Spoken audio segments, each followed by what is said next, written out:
11 sati, kada krenemo sa javnom raspravom. Dobar dan svima. Ja vas pozdravljam ispred Federalnog ministarstva okoliša i turizma. Razlog zašto smo se ovdje okupili znate, naše ministarstvo vodi postupak, upravni postupak prethodne procjene utjecaja na okoliš za vjetroelektranu Mučevača i danas smo tu na zahtjev, odnosno na prijedlog gradonačelnika grada Livna koji je predložio da se održi javna rasprava, s obzirom da se radi o prethodnoj procjeni na koju u principu i ne radimo javne rasprave, nego provodimo postupak javnog uvida koji je proveden i u vezi s kojim je pristigao prilično veliki broj primjedbi. Evo, ja se odmah raspričala, ja sam znači Slada Numić i šef sam odsjeka za procjenu utjecaja na okoliš u Federalnom ministarstvu i evo vodim ovaj postupak. Sa mnom je kolegica Aida Futanović, pravnica, diplomirana pravnica koja je u našem odsjeku kao pomoć za sva pravna pitanja. I eto, znači, moj zadatak je danas da vodimo ovu javnu raspravu, a dnevni red ste vidjeli. Znači, prvo je kratak osvrt na zakonski temelj, sa čim sam već počela. Druga tačka dnevnog reda je da konsultantska kuća koja je izradila zahtjev za prethodnu procjenu utjecaja na okoliš Zagreb Inspekt nam ukratko predstavi ovaj projekat.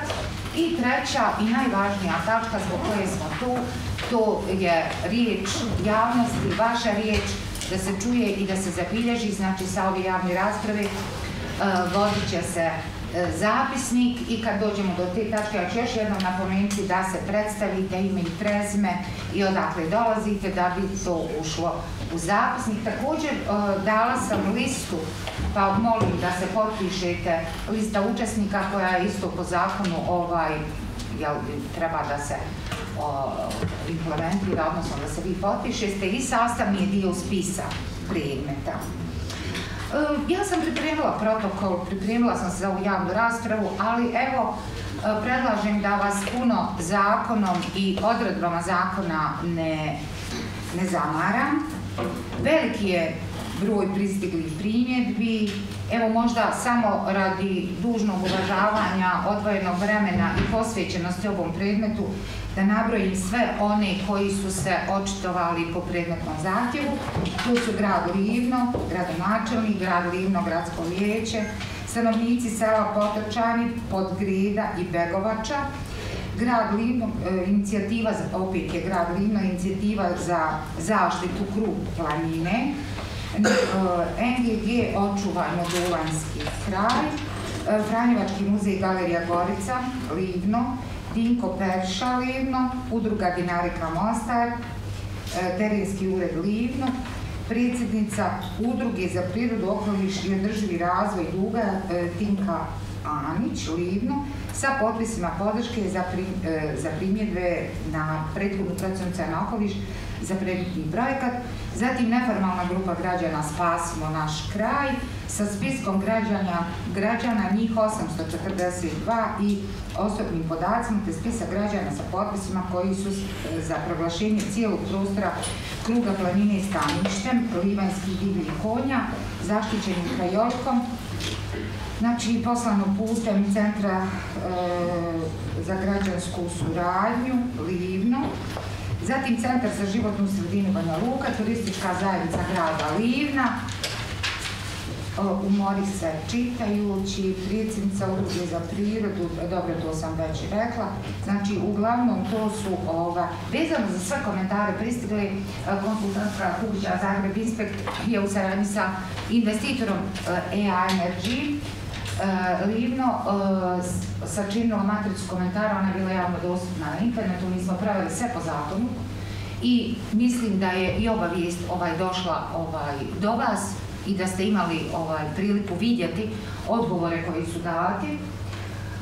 I eto, ja bih ovim i završila. Naravno, nastavit ću poslije druge tačke dnevnog reda, nakon što nam se kratko predstavi projekat. Uglavnom, što se tiče zakona, toliko ima toga još pričati, ali da krenemo na konkretno. Tako da pozivam predstavnice našeg ovlaštenika da nam predstavi projekat.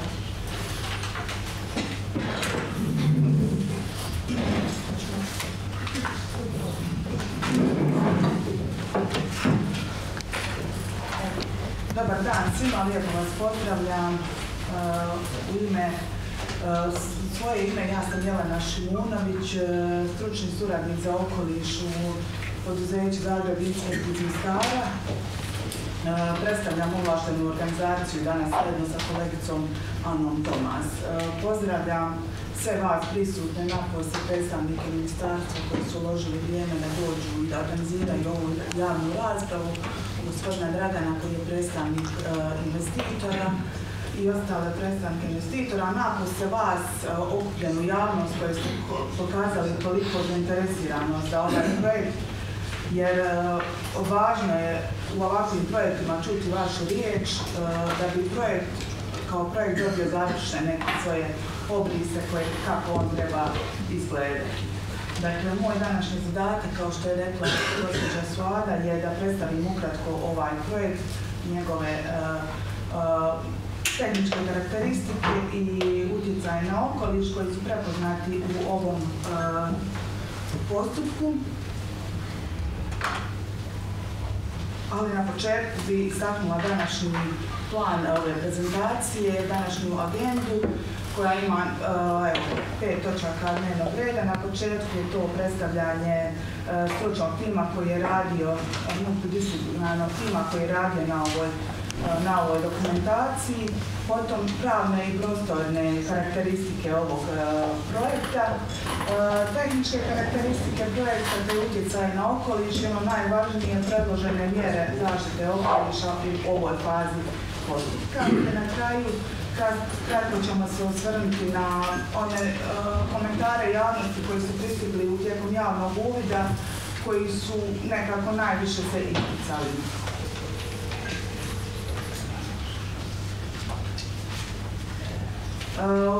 Uvod i zakonski temelj postupka prethodne procjene utjecaja na okoliš. Dakle, ova javna rasprava, kao što je rekla gospođa Suada, se provodi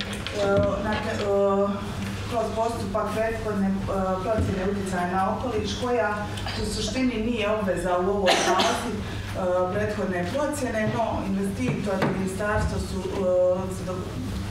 uspostavili dogovor da se to odbije radi tolikih komentara javnosti, da vas čujemo i ovdje što želite reći, što želimo promijeniti. Postupak ovog prethodne procjene utjecaja na okoliš se provodi sukladno Zakonu o zaštiti okoliša Federacije Bosne i Hercegovine iz 2021. godine, te uredbama o projektima za kojim se odlučuje o potrebi procjene utjecaja na okoliš. Ta procjena utjecaja na okoliš, uredba o projektima za koje se odlučuje o potrebi procjene utjecaja na okoliš ima 2 priloga. U prilogu 1 su svi projekti koji podležu procjeni utjecaja na okoliš, odnosno o studiji utjecaja na okoliš, a u drugom prilogu ove uredbe se nalaze svi projekti kojima se... Na taj zakonski dio... Pa evo, ja želim naglasiti zašto je ovo najprethodna procjena karta. Ovdje 5 dana. Pa evo, ako želite, svrha je ove prethodne procjene utvrditi da li je karakteristike ovog projekta, da li su takve da se ide u daljnji postupak procjene ili ostajemo na ovoj prethodnoj procjeni. Dakle, izrađivač je ovlaštena organizacija Zagreb Inspekt Mostar koja je dobila stručno ovlaštenje kojim može izvršavati ove poslove. Članovi stručnog tima, stručnjaci za zaštitu okoliša, elektroinženjeri, strojarski inženjeri, građevinski i geotehnički inženjeri i ostali cijeli tim koji je sudjelovao na ovom da bi bio multidisciplinaran pristup. Ono što je važno, prostorni plan i koncesijsko pravo. Ovaj projekt je već prostornim planom je ovo područje gdje je planiran ovaj vjetropark je ucrtan u prostorni plan kao područje za obnovljive izvore energije kao što je ovaj vjetropark. Lokacija projekta, dakle planina Kluzi, područje Mučevače. Nositelj projekta je firma EA Energy Livno. Evo ovdje i lijevo imamo na fotografiji područje planine Mučevače, a desno je ucrtano istočno i sjeveroistočno grada Livna, piše tu vjetroparkovi pod koncesijom. Jeste, Mučevača. To je vjetropark pod koncesijom.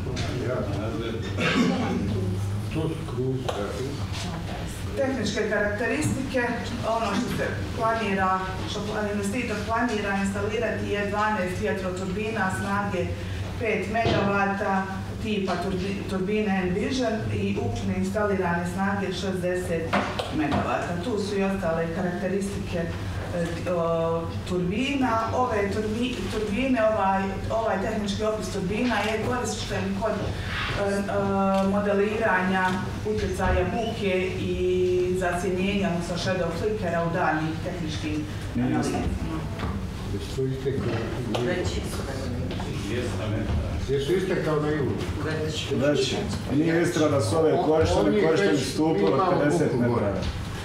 A hoćemo mi pustiti da one završe pa će onda kasnije biti diskusija. Kaže neistine. Pa zapišite pa kasnije se uključite. Čisto da bude red, jako.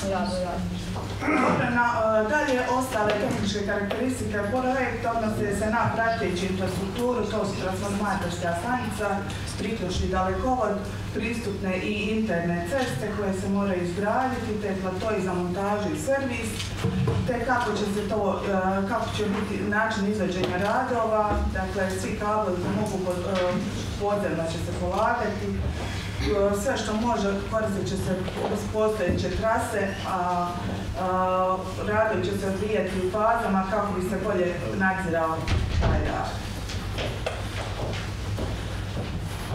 Idemo na ove utjecaje što su ustanovljeni u ovoj fazi. Moramo naglasiti da je ovo faza prethodne procjene, dakle općenito su se utjecaji ujedinili, no evo investitor insistirao na ovim modeliranju utjecaja buke i zasjenjenja na ovom području od ovih turbina. Dakle, ovo modeliranje utjecaja buke izvršeno je sa softverom Wind Farmer, gdje su analizirana 144 objekta u blizini ovih vjetroturbina, gdje je najveća vrijednost izmjerene buke, odnosno moderirane buke 41 decibel, a zakonski limit za ovakva područja je 50 decibela. Dakle, evo, reći nema prekoračenja u ovom slučaju. Evo, da bi nam bilo jasnije što znači 41 decibel, ovdje smo napravili neku grafiku, šta nam znači to 41 decibel. Mislim da je sve jasno iz ove desne grafike. Mjere koje će tu buku održavati na toj razini kojom neće utjecati, odnosno neće smetati stanovništvu, su redovito održavanje turbina i periodično provjeravanje tijekom korištenja, odnosno tijekom rada turbina. Utjecaj zasjenjenja, to je onaj prolaz lopatica koji stvaraju sjenu. Također je izvršeno pomoću softvera Wind Farmer, te je zaključeno da najveći dio objekata nije izložen pojavi perave sjene, a u međunarodnoj praksi je okvirni prag za pojavu 30 sati godišnje. Moderiranje je pokazalo da samo 3 objekta imaju prijelazne vrijednosti i to u ograničenim periodima dana. Šta je važno reći za ove objekte? Naravno nisu manje važni, važni su, ali važno je reći da je ova pojava ovoga zasjenjenja, postoji mjera kojom se to može prilagoditi da nema utjecaja na te objekte, a to je da se automatski zaustavlja turbina u periodu kada ta sjena prelazi taj prag i utječe na te objekte. Kroz sezonsko i dnevno praćenje položaja sunca i naravno u tijeku prve godine provodi se monitoring, u tijeku prve godine rada provodi se monitoring tog zasjenjenja, da li je takav kako je ispao po ovoj modeliranju. Sljedeći utjecaj, ono što većinu vas vjerojatno dosta muči, je onaj vizualni utjecaj koji će naravno biti, koji se ne može izbjeći. Dakle, planirano je 12 turbina, što naravno mijenja vizualni karakter planine, te će se turbine zasigurno vidjeti i vidjet će se iz Livanjskog polja, cijelog Livanjskog polja, kao i iz smjera Livna. U ovoj fazi nije rađena ova prostorna simulacija tog izgleda. Znači, moramo naglasiti da je ovaj utjecaj ocijenjen kao umjeren.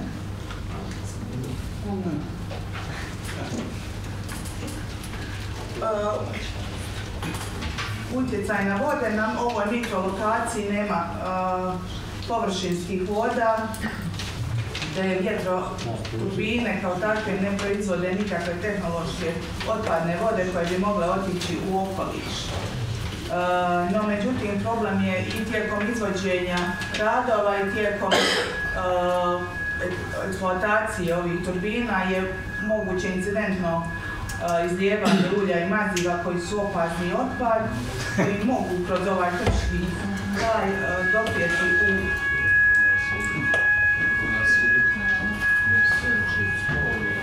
u okoliš, no međutim postoje mjere i zakonski propisi kojima se to suzbija i koje investitor mora provoditi da bi se izbjegle takve situacije.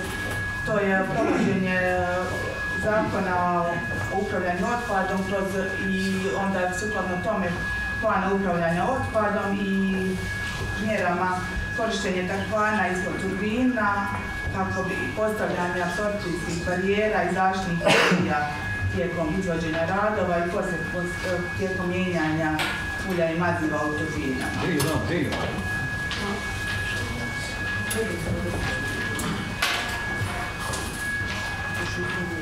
Utjecaj na tlo i na krš tijekom ovog zahvata je također evidentan i prisutan, no moramo reći da se ono što je se provodilo provlačilo kroz komentare zainteresirane javnosti u postupku javnog uvida su ti procesi, odnosno sama izgradnja i utjecaj. To je dakle osjetljivo, ali se radi o prostoru koji nije aktivno korišten u smislu da se ljudskih aktivnosti. Tijekom izgradnje doći će do lokalnog i kratkotrajnog narušavanja površinskog sloja tla koji se nakon izgradnje mora vratiti u koliko toliko početno stanje.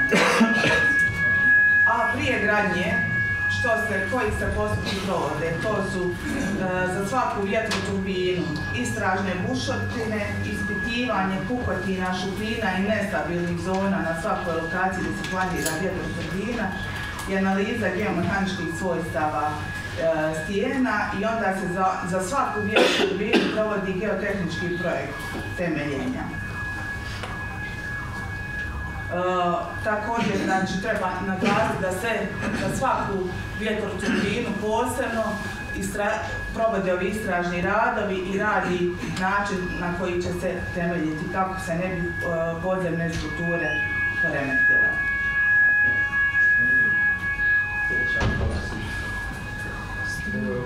Sada izdvojili smo na ovom slajdu nekoliko najvažnijih informacija koje su građani isticali u svojim komentarima. Dakle, vizualni utjecaj u kojem smo već nešto rekli, onda da će se u fazi gradnje, pred gradnju provesti detaljno geološko i geotehničko istraživanje za svaku pojedinu turbinu, te da će se način temeljena prilagoditi stvarnom stanju terena i najboljim praksama koji se koriste za izgradnju na kršu.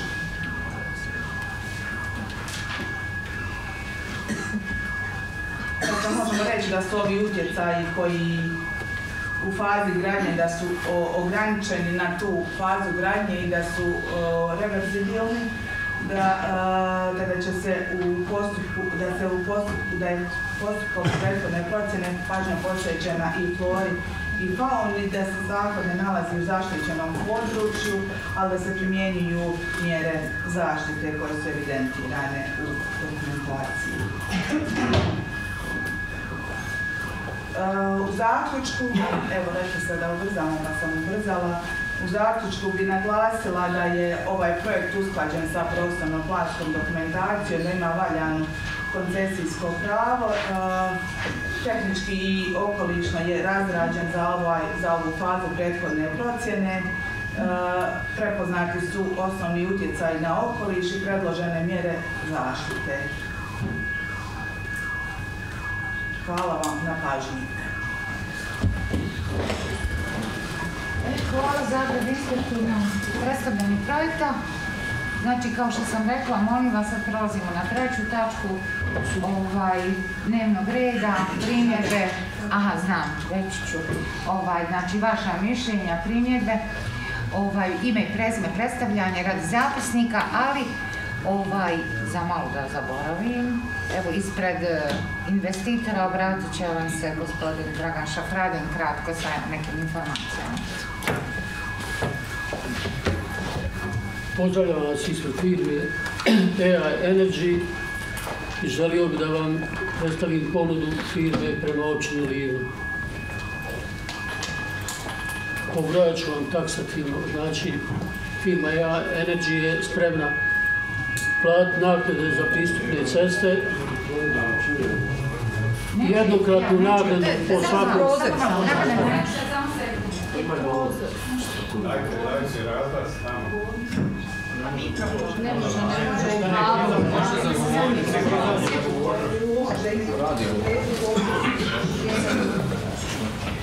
Ne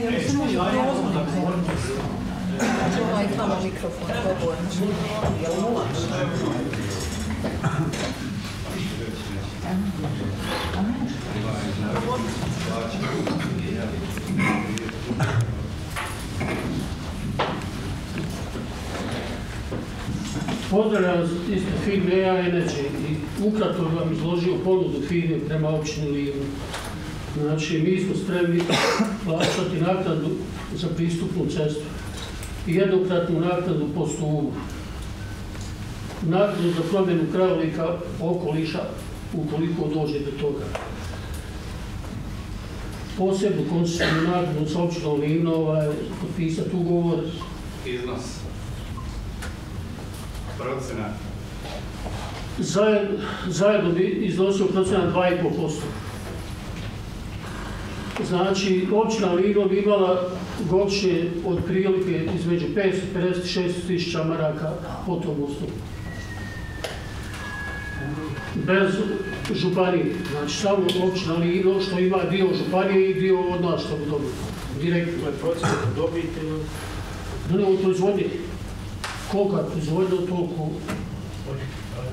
Znači, nivo je 550 do 600 tisuća maraka godišnje.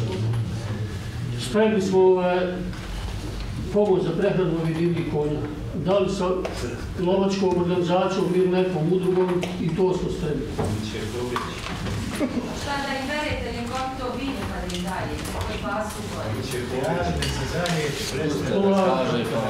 Ja bez dobacivanja. Spremni smo pomoći mjesnu zajednicu Potučani i Podgreda. Neki prioritetni projekti, put, vodovod, bilo što, i to smo spremni. Zapošljavanje, ukoliko dođe do projekta, prioritet je sve sa općine Livno.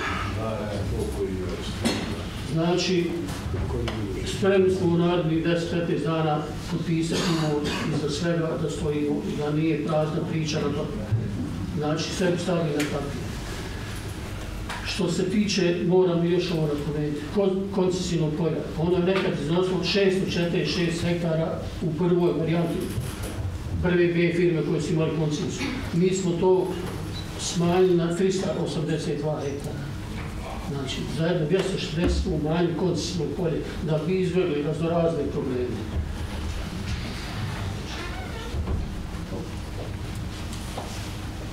Što se tiče konkretnoga, imate, razmislite, iza svega stojimo i spremni smo potpisati u narednih 10 dana. Znači, nivo je otprilike do 6.000 maraka godišnje. Na jednu prosječnu proizvodnju. Za sad toliko. Hvala. Evo ga, idemo. Izvolite. Prvi se javio.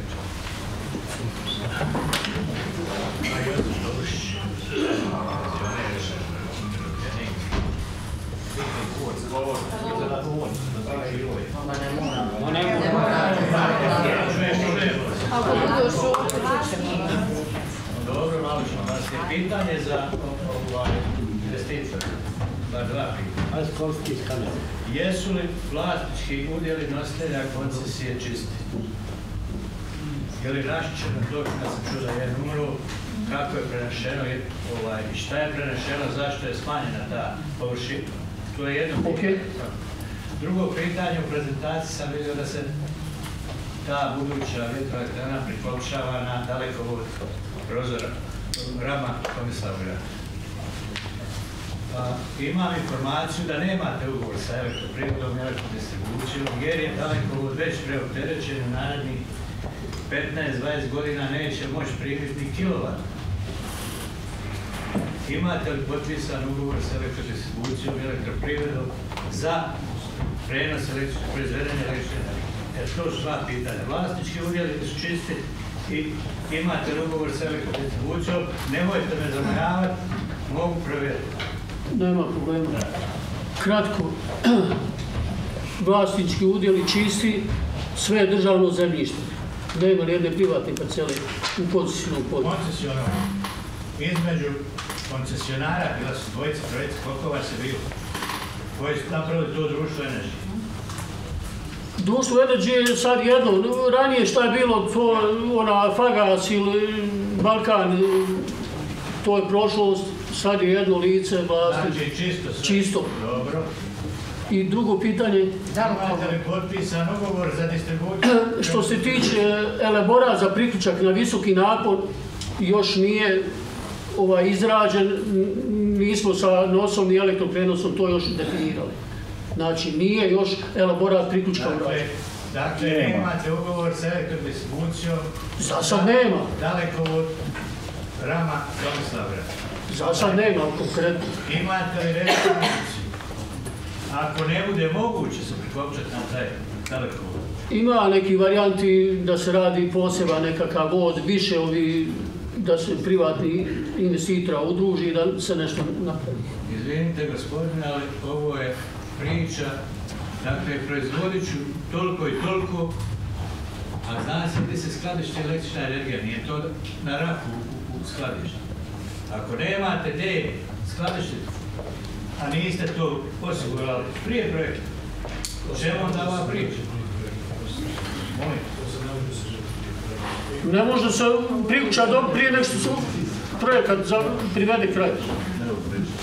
Govorim vam za opciju, ako ne može Tomislav Rama, rezervni dalekovod je Glavoč, Livno. U tom slučaju, ovi koji poznaju ovaj teren, morate izgraditi jedno 20-30 km puta do tog dalekovod. Potom, elaborat nije urađen, još nije... Ja se pričam, ja samo jednu digresiju, vi ste rekli da što se tiče imovinsko-pravnih odnosa sve je državno vlasništvo i ostalo. Znači ja govorim ispred imovinsko-pravne službe grada Livna, pošto je to jednim dijelom ili tako i na katastarskoj općini Potočani.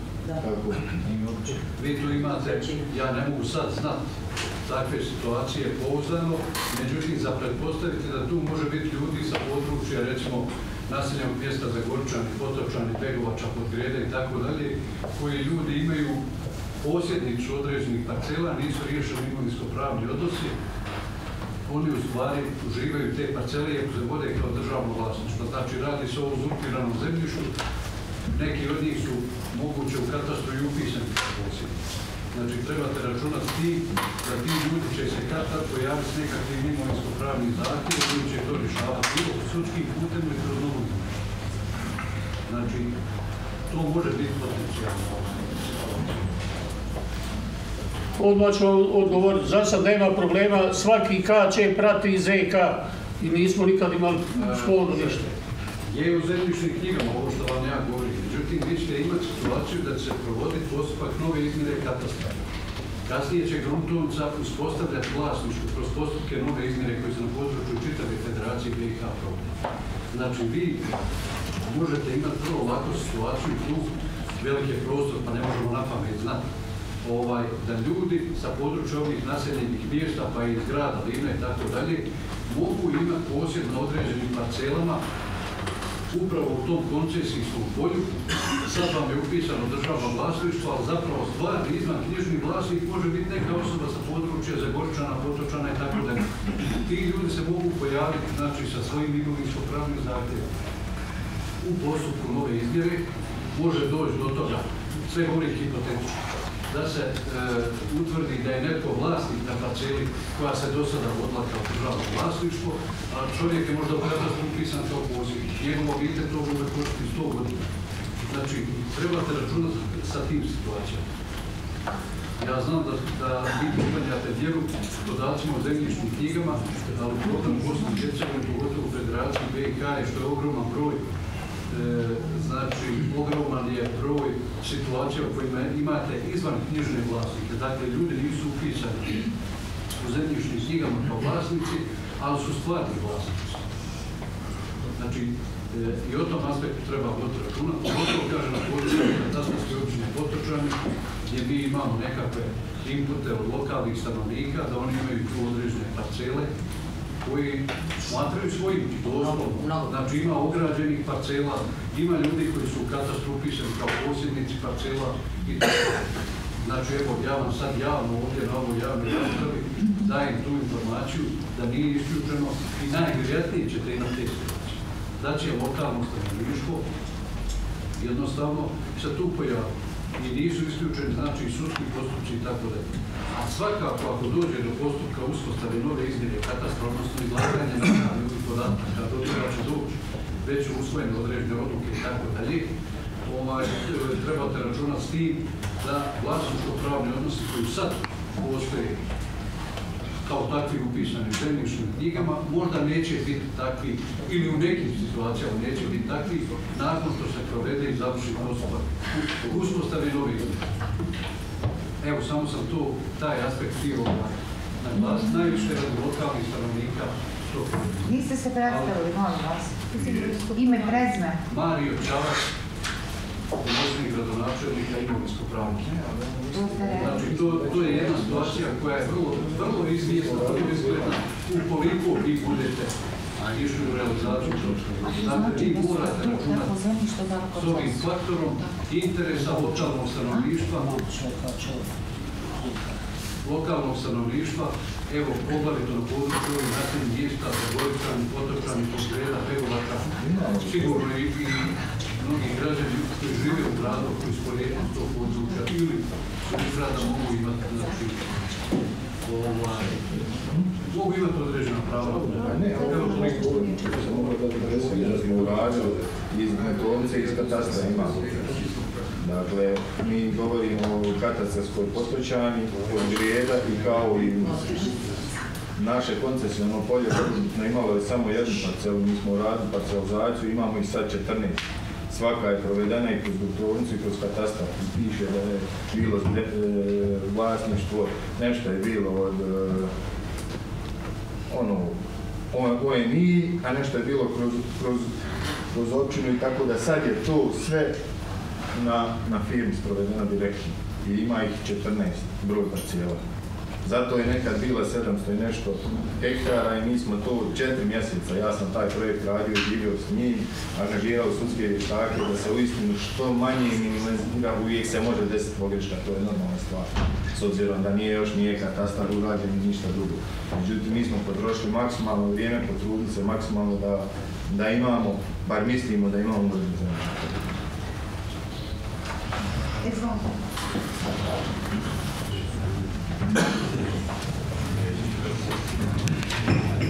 Hvala vam, lijepo vas pozdravljam. Ovdje sam ispred dvije neformalne grupe građana. ime je Ivica Brešić, a prije svega se obratio vama koji ste tu da moramo ostati koncentrirani. Hvala vama iz ministarstva koji ste po drugi put nama dali priliku da raspravljamo javno o vjetroparkovima, jer ove koncesijski ugovori su potpisivane prije 15 godina bez ikakve javne rasprave. I ono što mi moramo ovdje, kad smo se već okupili, držati se teme utjecaja na okoliš i ovo dokumenta koji nam je priložen, inače skrenemo od tog traga, ovi iz Ministarstva okoliša jednostavno neće iznijeti prave zaključke koliko biti ovaj projekt štetan za okoliš, a mi smo to u našim elaboratima jasno naglasili. Biću kratak i hvala vama što ste bili kratki i činjenica je da ste vi u procjeni utjecaja okoliš koji je imalo 47 stranica, mi smo vam govorili sa dokumentima o nizu koji su bili puno širi. I dajte mi bar 5 minuta evo da iznesem glavne primjedbe što se tiče samog utjecaja na okoliš i ovaj ekonomski dio koji je po meni katastrofalan i najgori upravo za nas, Livnjake i Livnu. Znači, prva primjedba koju imam za vaš dokument, i to se stalno ponavlja ovim procjenama, da su copy-paste dokumenti i to već pomalo počinje iritirati. Evo, konkretno u ovom dokumentu, ako ste čitali detaljno u popisu dokumentacije koja je priložena, piše da je priložen idejni projekt vjetroelektrane Gradina. Vjetroelektrana Gradina je u Tomislav gradu, isto jedan sporni projekt koji se radi ljudima oko kuća, ovo je neki drugi vjetropark. Znači, vi cijelo vrijeme imate bar 10 primjedba tih vjetroparka, evo ja ću vam pustiti, ja vas nisam prekidao, znači imate to u popisu priložene dokumentacije. Drugi problem, što uopće ne poznajete lokalitet, ne postoji planina Mučevača. To jednostavno ne postoji. Da ste pogledali kartu, vidjeli, znači postoji jedan lokalitet Mujčevača po Livanskoj obitelji koji se prezivao, a to je sve sastavni dio područja Kruzi i stanište divljih konja koje ste vi spomenuli doslovno u jednoj rečenici.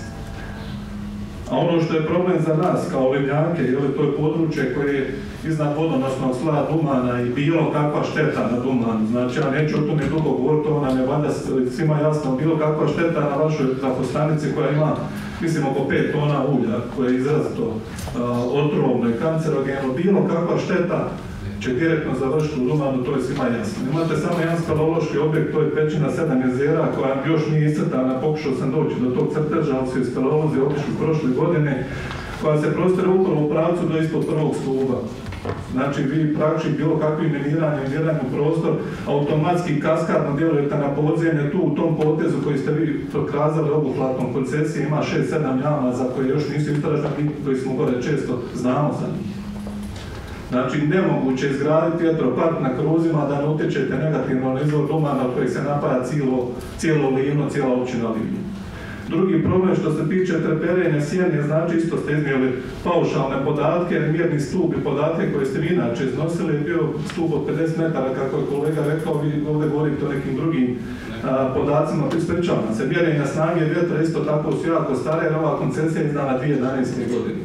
Ono za što ćemo se mi neki hvata da je izdana po neustavnom zakonu nije istina. Kad je taj koncesijski ugovor potpisan, zakon je bio neustavan, međutim takav je zakon i tako smo sebi napravili, skuvali čak kašu u prošlosti da taj ugovor mogu samo rušiti koncesionar i koncesor. Po zakonu o obveznim odnosima, znači mi ne možemo očekivati da će sam od sebe ovaj ugovor paziti samo zato što je zakon neustavan. To može napraviti samo županija ili koncesionar sadašnji. Problem što se tiče treperenja sjene, znači vi računate da će cijeli Kruzi biti zagađeni. Mi Kruge gledamo kao jedan poseban prostor koji je prije svega bio ogroman najbolji pašnjak u širem području, nešto od čega su ljudi živjeli. Danas je stanište divljih konja i svi koji izlaze gore, izletnici, planinari, sada i turisti će cijelo vrijeme dolaziti u područje koje je cijelo zagađeno treperenjem sjene. Takav raspored turbina i područje koje ste vi pokazali, znači sve ono kada mi hodamo nema smisla da tu provodimo vrijeme, gdje ste vidjeli nekoga da u parku prirode hoda oko stupova vjetroelektrane i gleda kako mu sjena prelazi preko glave. Nije istina da sjena neće utjecati na ljude koji žive gore, imate vi gore par familija, imate evo čovjeka Danka koji sjedi pored mene, koji ima kuću gore, on je u potpunosti unutar područja koji je konstantno zagađeno sjenom, koliko god to zvučalo bezopasno, otiđite vi kao investitor 5 dana na Vojvodnik, pa vidite koliko je ugodno kao sjena preleće svaki dan po glavi. Ta priča da se može izgasiti turbina, u vrijeme kad je struja najskuplja, to mač kori, to neću ni komentirati. U Hrvatskoj sada vjetroturbine proizvode samo popodnevnim satima prevečer, kad je najskuplja struja, a to je baš vrijeme kad sunce zalazi i kad je taj problem sjene najizraženiji, znači prilikom izlaska i zalaska sunca. Što se tiče buke, isto tako upozorit ću vas na jedan dokument koji je puno jači dokument od ovog koji ste vi nama poslali. On je iz časopisa Replika koji se u biti bavi od profesora Jurčevića koji se bavi analizom studija urađenih na ovu temu i istinitosti podataka koji su izneseni. Znači ovo je revizija raznih studija o utjecaju buke na zdravlje ljudi i molim vas zapišite sebe ovo i provjerite ovaj dokument, ovo je znači sukus analize i kritičkog osvrta na veliki broj studija koji jasno ovdje pokazuje da je utjecaj buke na zdravlje ljudi preko 2000 metara jako loš. Vi imate taj efekt takozvanog beskonačnog vlaka. Znači vi možete reći da je ta buka mala, da je to kao ono malo prije što smo čuli za zatvorenih vrata. Međutim, zamislite tu buku 30 godina. Zamislite 24 sata, evo znaju naši ljudi koji žive u Potočani, u Zagorčanima i Udobnom, čak Zagorčani su 2,5 km od prve turbine, ako se ne varam. Dobro je 4 km od prve turbine. I Udobno se čuju turbine. I čuju se uvijek, kad god radi. Taj efekt ne možete svrstati samo na zvuk i snagu zvuka, nego taj efekt beskonačnog vlaka jako loše utječe na zdravlje ljudi, znači o tome stvarno ne trebamo puno raspravljati. Ovdje je problem što na kruzima u 70% slučajeva puše i vjetar u gradu nije. I taj zvuk, kad bi se mjerilo pravo mjerenje, kad se jačina zvuka koji će se čuti na području grada, gdje nema vjetra i gore gdje puše, puno se bolje čuje. To je dokaz, evo ova priča, imamo mi to na Boviku, znači jednostavno niz vjetar je efekt puno gori. U istoj ovoj analizi utjecaja vjetroelektrana imate problem miješanja, vrtložnog miješanja zraka, znači na kruzima je specifična situacija, gore se pura rađa i taj hladni vjetar, znači salazi u biti niz cinca blisko tlu i dolazi do vrtloženja, znači ono što je dokazano u ovoj studiji da do 50 km niz vjetar, znači računajte cijelo ovo naše limansko područje, to vrtloženje vjetra može uzrokovati inverzije u smislu recimo da se taj topli zrak prebaci dolje prema niže upolje ili što je češće gori slučaj da se hladni zrak prebaci pa imate recimo 50% više mraza nego što je bilo do sada. To je jednostavno dokazani efekt kad stavljate sebi uz vjetar vjetroturbine. Samo ću se kratko još osvrnuti na ovaj ekonomski dio, mi smo tamo poslali puno više primjedbi i neću ulaziti u svaku, samo da se vratim na ekonomski dio, da kažem ponovno da ovaj ugovor potpisan prije 16 godina, samo zahvaljujući vama možemo o njemu govoriti, da je spretnom nekih prijenosa, stečajeva, prodaja mijenjao ruku više puta i vi ste sad zadnji vlasnik i evo skidam vam kapu da ste došli, međutim vaš ekonomski prijedlog je u najmanju ruku smiješan. Znači mi bi sad trebalo dopustiti da se ugraze da se unište kruzi zbog jednog vjetroparka, ovaj najbližeg grada. Činjenica je da u prostornom planu 5 vjetroparkova na kruzima. Međutim, jedan bi uništio kruge, ovaj ako prođe, svi ostali će se izgraditi. I onda je Livno u ogromnim problemima. I šta mi imamo od toga? Znači, jedan investitor sa 3-4 zaposlene osobe će zarađivati desetke miliona. Uzmite primjer vjetroelektrane gore na Djelovači. To su duplo manje turbine od ovih.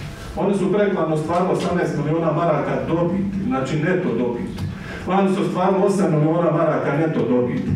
Vi nama ovdje dođete pričati o 600.000 maraka. Mislim, ovo je stvarno ponižavanje u današnje vrijeme sa ovim odmakom vremena kad mi smo sposobni zaračunati. U arapskim zemljama se plaća 50% dobiti, Bosna i Hercegovina je građanima. Samo zato što koristite naftu, zato su oni bogati, a mi bi trebalo biti kao Afrikanci ovdje kad se izgrade svi objekti. Mi smo država sa porezom na dobit od 10%.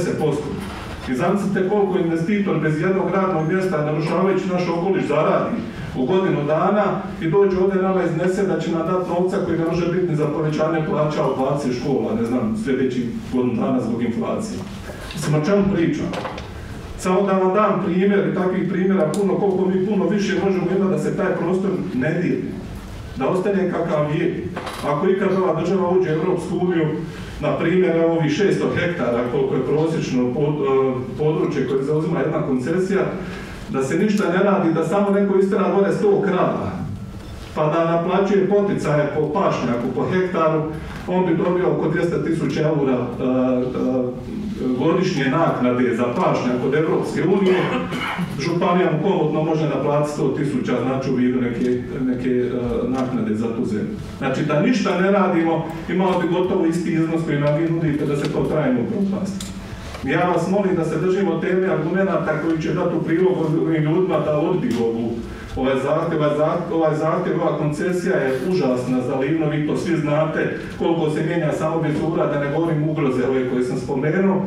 I ono što još hoću na kraju reći, da se gore već i sada gradi jedan vjetropark. Neko je se vješto manijernima izvukao iz područja koje je livansko, pa isto tako izmišljeno neko ime, neke planine, da mi ne vidimo kada je javna rasprava i prošla je priča o javnoj raspravi, na Blagodijama se gradi vjetropark. Gore je iscrtana trasa puta i kruga, nema ništa ako se taj dio napravi jer je to baš vodonosni dio, a jedan vjetropark sa stupovima, sa putevima, sa pristupnim tim platovima za turbine će trajno izmijeniti kruge na način da će sva voda oticati u te razvaljene puteve, to su ogromne puteve. I više površinskih voda na kruzima nema razloga zašto oni zazelene 5-6 puta godišnje, zašto je to tako dobar pašnjak. Gore se vode cijede se u doline i znamo mi koji smo gore da su konji uvijek gdje je zelena trava, da se stoka ispasala gdje je zelena trava kad nigdje zelene trave nema. Jednom da se put probije cijeli taj ekosustav bi se uništio, da ne spominje zaštićene biljke i sve čega što bi se uništilo gore, ali vamo krenuti od ljudi, još jednom vam hvala i dajte nam savjet da onda mi svoje argumente koje ćemo ovdje iznijeti. Livno je malo grad, u Livnu ne živi 15.000 ljudi. Mi smo vam poslali svi skupno preko 1000 potpisa. Ako treba, mi ćemo postaviti još par tisuća potpisa, ali da uvažite naš stav da se ovdje jednostavno odbije suglasnost jer nema logike. Znači, nema nikakve logike. Ima prostor ovdje za gradnju vjetroparkova uz pravednu naknadu. Ovo što se napravilo prije 15 godina kad su samo koncesijska polja dana kako je kome palo na pamet. I onda su u roku od 5 dana povučeni u prostorni plan i taj prostorni plan je usvojen da je iko znao, zato imamo ovo što imamo. Nemojte da vam referentna vrijednost bude prostorni plan, on je užasan, nego ovo što će vi ljudi reći. Evo, hvala vam.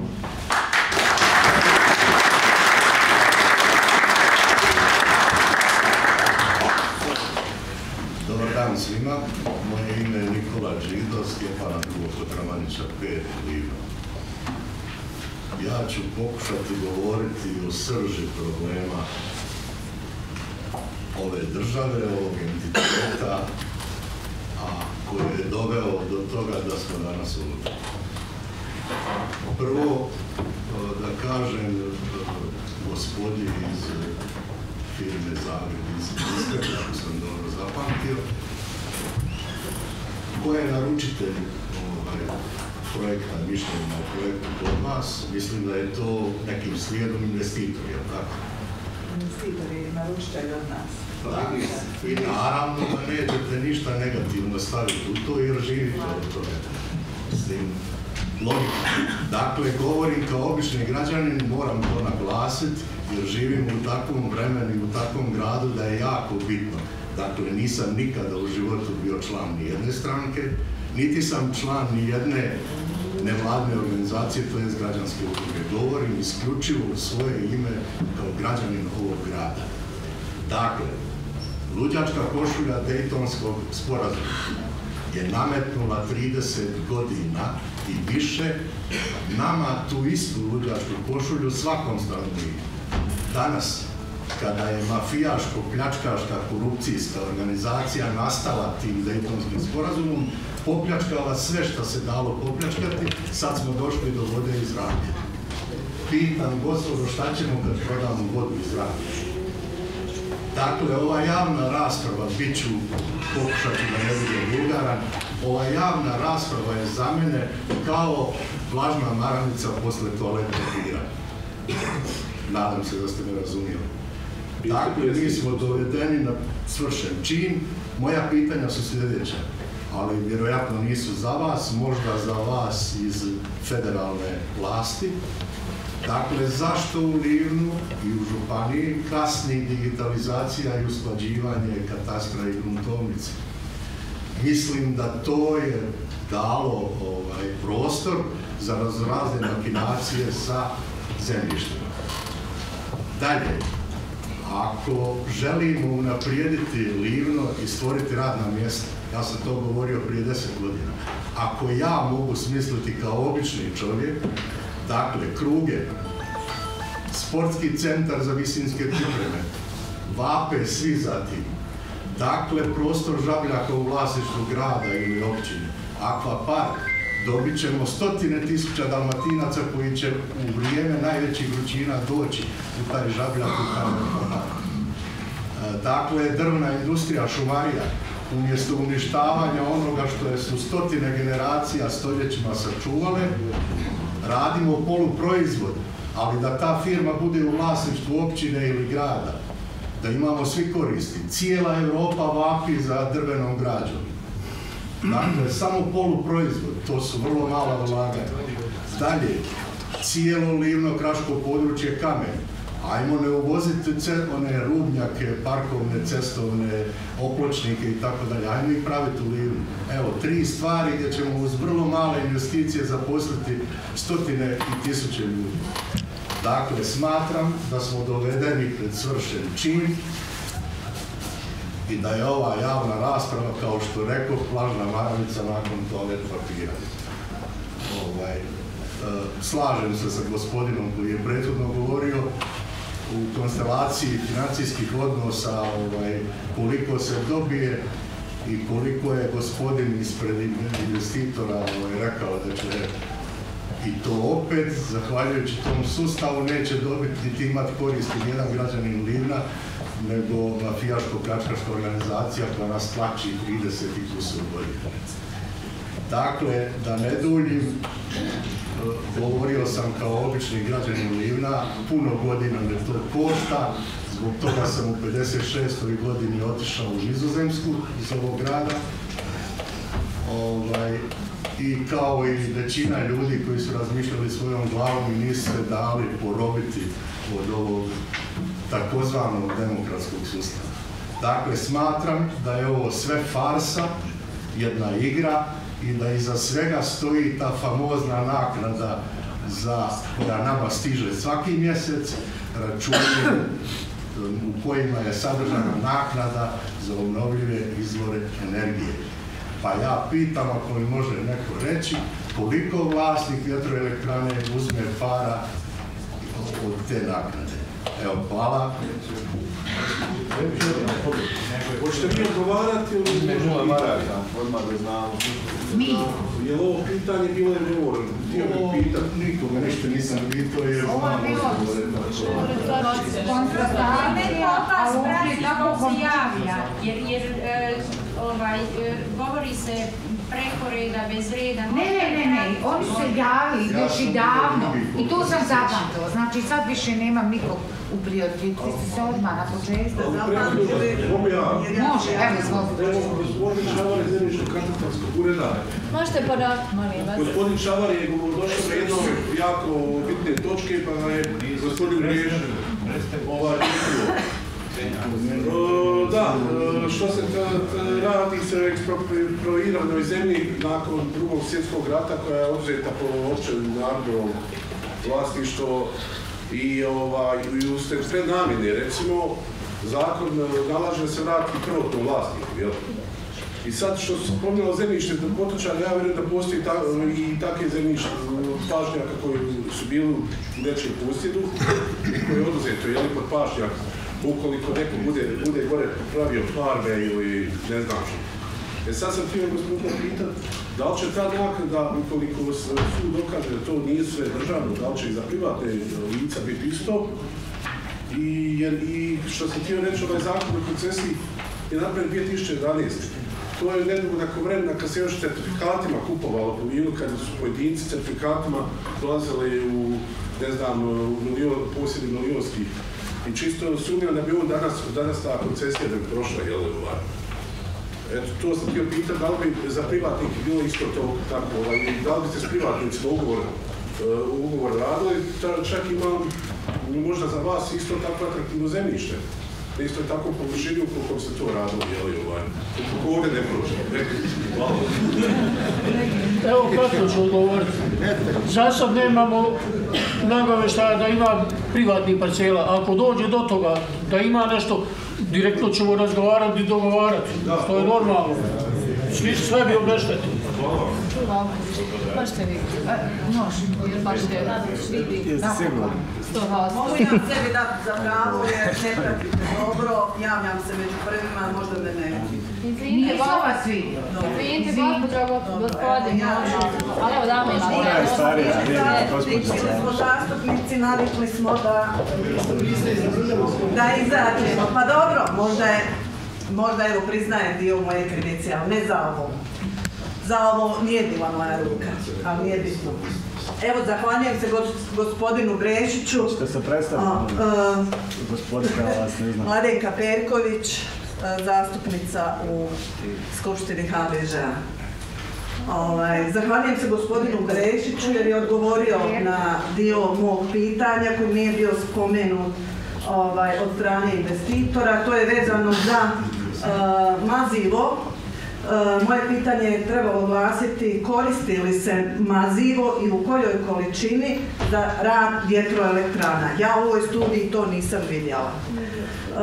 Evo, povjerovat ćemo gospodinu Brešiću da se koristi i svako koliko godina dolazi do mijenjanja tog maziva, u kojim okolnostima i šta bi se dogodilo da dođe do incidentne situacije. U jednoj studiji koju sam ja čitala, ta studija je bila urađena na zahtjev investitora. Oni se lijepo ograđuju od toga, ne isključuju te incidente, a ako znamo koje područje je na kojem se te vjetroelektrane rade, da je jedna vjetroelektrana ili njih više ne znam na tom lokalitetu 8 km od izvora Bistrice, šta bi se dogodilo u tom slučaju? Dakle, studija ne isključuje mogućnost da dođe do toga. Zanima me još jedno pitanje, kad se rade te vjetroelektrane u postupku izrade, je li se koristi miniranje prilikom izgradnje? Površinsko, ja. Bilo kakvo miniranje i šta to miniranje može prouzrokovati na tom krašku. A odgovor, ja vidim gospodine da je vama bilo jako neugodno kad ste nudili ono što ste nudili. I vama samo se, bar sam ja imala takav osjećaj kad ste spominjali tih 500.000 maraka, da je vama neugodno. Evo, ja kao ćemo mi dozvoliti, pa da je to i milion i pol, hoćemo dozvoliti da naši budući naraštaji dođu u situaciju da na ovom prostoru nema više pitke vode. A da ne kažemo da će biti vidljivi iznad starog grada koji je povijesno stariji od Zagreba, 200 godina, koji treba biti zaštićen i koji ni na koji način ne smije biti ugrožen. Mi smo imali, znaju stanovnici Livna, jedne godine odron sa Tebera, jedne stijene koja se, hvala Bogu, zaustavila pored jedne kuće, dan danas je tu i nije napravila nikakvu štetu. Hvala. Ovaj dečko se javlja već dugo, pa ako možemo njega prvi. A šta ustati ovako da i mene vidite pa sve bude? Džabra, neću vas ni popaniti Boga. Lijep pozdrav svima. Moje ime je Darko Laštro i govorit ću ispred Planinarskog društva Cinca i u svoje osobno ime jer sam vrlo često na kruzima i poprilično sam emotivan što se tiče kruga, tako da malo me razumite ako me ponese. Obratio se direktno vama, gospođica Jelena Šimunović, jel tako? Ako sam dobro vidio po struci, vi ste biolog, jel da? Koliko ste vremena potrošili na izradu ove studije i prezentacije, možete li nam odgovoriti?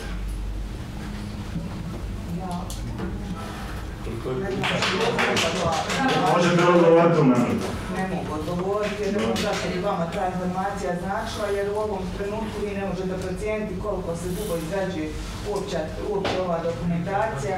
A jesu vi kad bili gore? Ukoliko se navrata ova dokumentacija izrada. Ja vam to kumulativno sada taj broj dana, sati ne mogu odgovoriti. Jer nije se ona samo radila ove godine, nego se radila u proteklih više godina. Dobro, možete li mi reći zašto gospodin Zovko nije došao, nego su poslali vas kao vanjsku suradnicu firme, kao žrtvene janje, da vas mi tu rešetamo pitanjima, gdje se vi morate tu srediti. A dobro mi nećete biti u suradnji sa firmom Zagreb Inspekt, koja svoje vanjske suradnike mijenja na mjesečnoj bazi. Prostite, ne znam odakle vam Ta informacija sam stalno uposlena. Rekao sam da ste vanjski suradnik na prezentaciji pisao. Stručni suradnik. Stručni suradnik. Mislim da je pisalo vanjski suradnik. Dalje, zašto niste naveli nijedan dio istraživanja biološki, arheološki, speleološki, još sam nešto imao navesti. Naravno. Zato što je ovo postupak koji je prva faza procjene utjecaja na okoliš, a to je prethodna procjena utjecaja na okoliš. Jeste li bili kada gore na krug planine na prostoru koji ste istraživali? Koliko puta? Više puta. Jako ste uvjerljivi, hvala vam na vašim odgovorima.